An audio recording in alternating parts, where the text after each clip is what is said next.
नौकरी दो या सत्ता छोड़ो। 45 विभागों में 5 लाख जो है पद रिक्त है।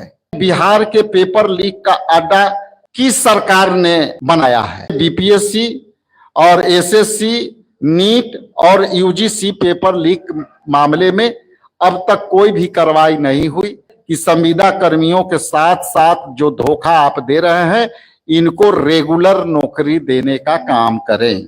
आज का युवा 2030 तक नीतीश कुमार को झेलने के लिए तैयार नहीं है। जिस तरह से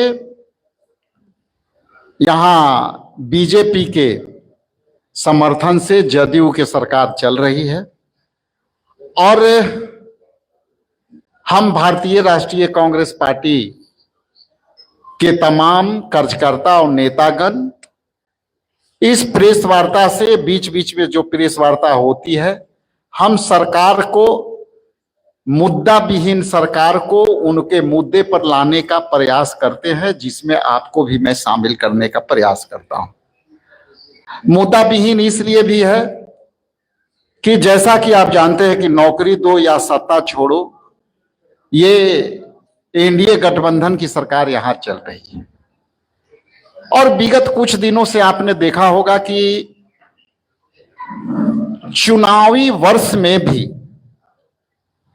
जो यहां की सरकार है वो बलात्कार, हत्या, रोजगार, पलायन पर कोई बात नहीं करती है।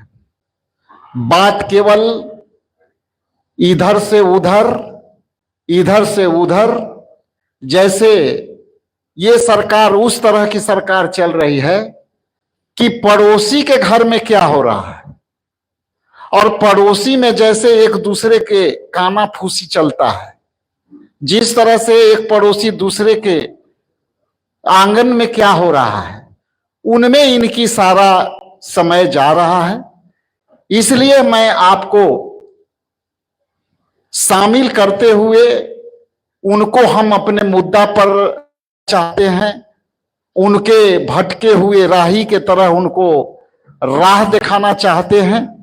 उसी संदर्भ में हमने एक प्लान जो है हमारी योजना है, जो नौकरी दो या सत्ता छोड़ो जो है रोजगार के विषय पर आपको यहां बुलाने का काम किया है।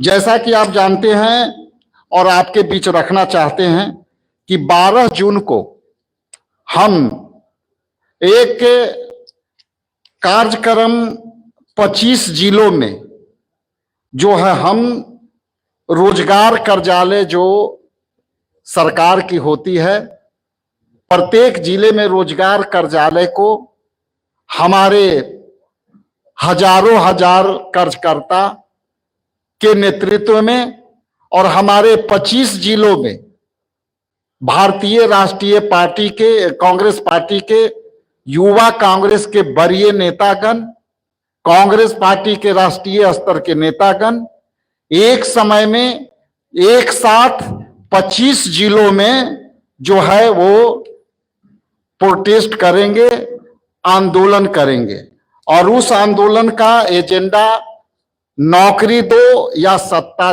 छोड़ो के आंदोलन के रूप में होगा। आप इसके माध्यम से भाजपा और जदयू सरकार से मेरा 5 सवाल होगा जो आपके माध्यम से मैं बताना चाहता हूं। पहला है कि खाली पदों पर भर्ती क्यों नहीं? 45 विभागों में 5 लाख जो है पद रिक्त है और उस खाली रिक्त पद पर सरकार बहाल क्यों नहीं कर रही है? तो पहला मेरा सवाल यह है कि खाली पदों को जो 45 विभागों में लगभग 5 लाख जो है नौकरियां दी जा सकती है जो रिक्त है, उस पर बिहार सरकार जो है बहाल करावे। दूसरा मेरा सवाल है कि बिहार के पेपर लीक का अड्डा जो है किस सरकार ने बनाया है, तो इसकी भी निष्पक्ष जांच हो और उस जांच में जो लोग दोषी हैं उस पर कार्रवाई हो। इस पर सरकार की चुप्पी क्यों है? खास करके बीपीएससी और एसएससी, नीट और यूजीसी पेपर लीक मामले में अब तक कोई भी कार्रवाई नहीं हुई। इससे लाखों लाख युवाओं के इसमें उनकी बेरोजगारी के में जो है बढ़ रही है। इसलिए मेरा दूसरा सवाल है कि बिहार को पेपर लीक का अड्डा किस सरकार ने बनाया। तीसरा मेरा सवाल है कि संविदा कर्मियों के साथ धोखा क्यों? जैसा कि आप जानते हैं कि 7 लाख से ज्यादा संविदा कर्मी जो है बिहार में काम कर रहे हैं और इस संविदा कर्मी के नौकरी अब तक अस्थायी क्यों नहीं की जा रही है? संविदा कर्मियों के पक्का नौकरी देना होगा। इसलिए मेरा तीसरा सवाल है कि संविदा कर्मियों के साथ साथ जो धोखा आप दे रहे हैं इनको रेगुलर नौकरी देने का काम करें। चौथा सवाल है कि समान काम और समान वेतन किस सरकार ने दिया? तो मेरा सीधी मांग है कि संविदा शिक्षक, होमगार्ड, आशा कार्यकर्ता सब एक काम कर रहे हैं तो फिर आधा वेतन क्यों दिया जा रहा है? इसलिए मेरा चौथा सवाल है कि समान काम समान वेतन, असमान वेतन जो दी जा रही है उस पर सरकार उनको समान वेतन के बदले समान जो है कार्य के बदले समान वेतन दे। पांचवा है करोड़ों प्रतिभाओं के पलायन की जिम्मेवारी किस सरकार की है? तो 4 करोड़ से ज्यादा युवा बिहार छोड़ करके दूसरे राज्य में नौकरी करने को मजबूर है। पढ़ाई बिहार में, नौकरी चाहे बाहर में क्यों? इसलिए पलायन रोको, नौकरी दो, हमने ये कार्यक्रम चलाया, उसी के एजेंडा में हम लोग इसको भी आगे बढ़ाए हैं। इसलिए आज का युवा 2030 तक नीतीश कुमार को झेलने के लिए तैयार नहीं है।